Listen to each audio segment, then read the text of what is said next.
In this video, we'll be looking at Chapter 14, Section G.1 on the modulus function. Now maybe you've seen absolute value before, and modulus is just really another way to say absolute value. And remember that the absolute value of a real number is simply its size.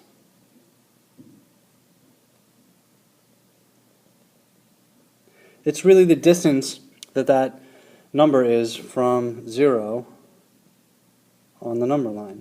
So 1 and -1 are the same distance from 0. Therefore, they both have the same size, and they both have the same absolute value.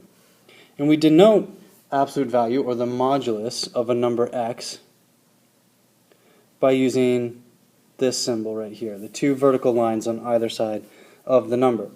So really quickly, the absolute value or modulus of 7 is 7, whereas the absolute value or modulus of -7 is also 7. So what I've just shown you is the geometric definition of the modulus or absolute value. There's another definition which we'll call the algebraic definition. And the algebraic definition is that the absolute value of x, or the modulus of x, equals x if x is greater than or equal to 0, and it equals -x if x is less than 0. One more way to write this is that the absolute value of x equals the square root of x squared. Okay, so let's take a look at the graph of y equals the modulus of x, or the absolute value of x. Now, sometimes it's helpful to just make a quick table here, where we pick x values and we find the y values. So one number that we always or usually should start with is 0. If I plug 0 in for x up here, and I take the absolute value of x, I'll get y equals 0. If I put in 1, the absolute value of 1 gets me 1. Likewise, if I put in the absolute value of -1, I'm going to get 1 again. And I can do this over and over, and these become my coordinates, or the points of my graph. And so these are my points, which I could find from the table for the graph y equals the absolute value of x. And I can go ahead and draw that in, and you'll notice that it kind of looks like the function y equals x squared, but it's not curved. It's just two straight lines that go up at 45 degrees from the origin, and they're both above the x-axis, and that makes sense because I can never get a negative value from the absolute value of a number. So just a few more things to point out. You'll notice on the right hand side that this is essentially the line y equals x for all x values that are greater than or equal to 0. And on the left hand side we have y equals -x for all x values less than 0. Now also keep in mind that we can transform this graph using any of the transformations that we've talked about earlier in this chapter. And we'll do some of that in a later video. Okay, in this example problem we are given a and b. We know that a is -7 and b is 3, and we're asked to find the modulus of a plus b and the modulus of a times b. So one thing to remember is that these absolute value signs act like parentheses, and therefore I need to do everything on the inside first before I take the absolute value. So the first example problem, we have -7 plus 3, with the absolute value of -7 plus 3, which equals the absolute value of -4, which equals 4.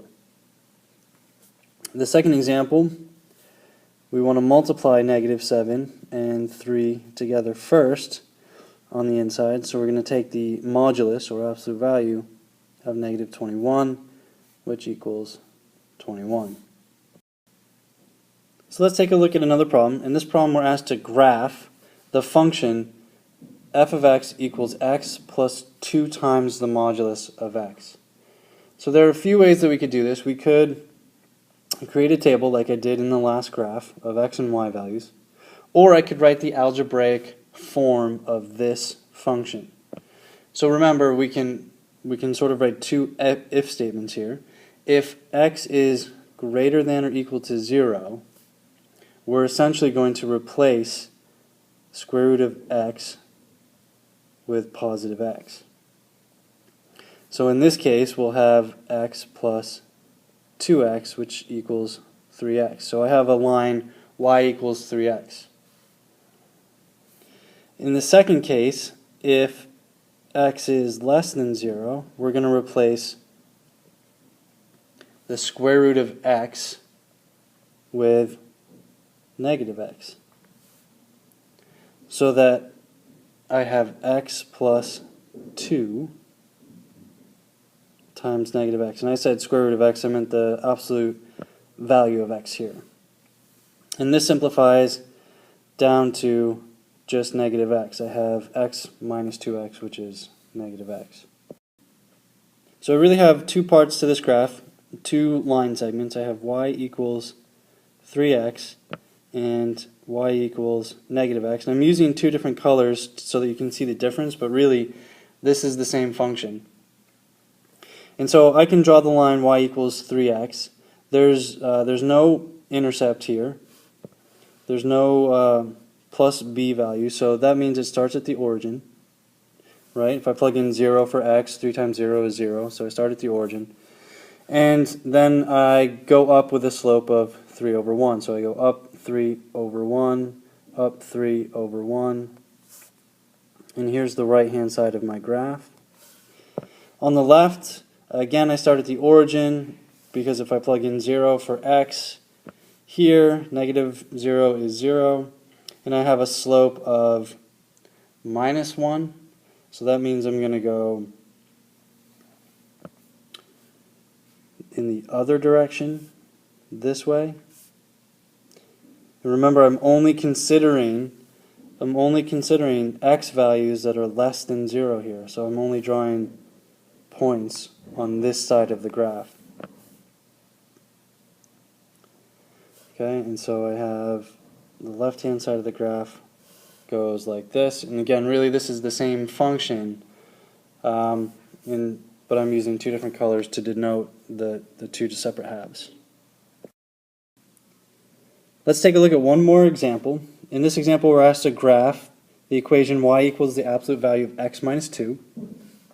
Remember, I can really write this as a function, f of x equals the absolute value of x minus 2. It's really the same thing. Also notice that this is really a transformation of the function f of x equals the modulus of x, or the absolute value of x. And we know how to graph that pretty quickly from previous examples. It's this nice V shape that starts at the origin. Okay, and so really what we're trying to figure out is the transformation of this function that we're trying to graph. So if we go back to section E, we can look up in the table what type of transformation that we're doing here. And this is a horizontal translation. And remember, translations are simply moving the graph. We move the graph left and right, or up and down, or both. So in this case, this is a horizontal translation because I have the function y equals f of x minus h being how far I'm going to move it. And so h in this case is equal to positive 2. Remember that negative sign is built in. It's built into the translation equation, or the image equation. So my h value is 2, which means every point on this graph I'm going to move the x coordinate to the right 2. The y coordinate stays the same because I have no k here. So we'll take the origin to start. I'm going to move that point 2 units to the right, and the y value is going to stay the same. This point right here will move 2 units to the right, as will this point right here. And once I get the pattern going, it's pretty quick to fill in the rest of the steps here. And here is my transformed equation. Y equals the absolute value or modulus of x minus 2. And you can check that with your graphing calculator as well.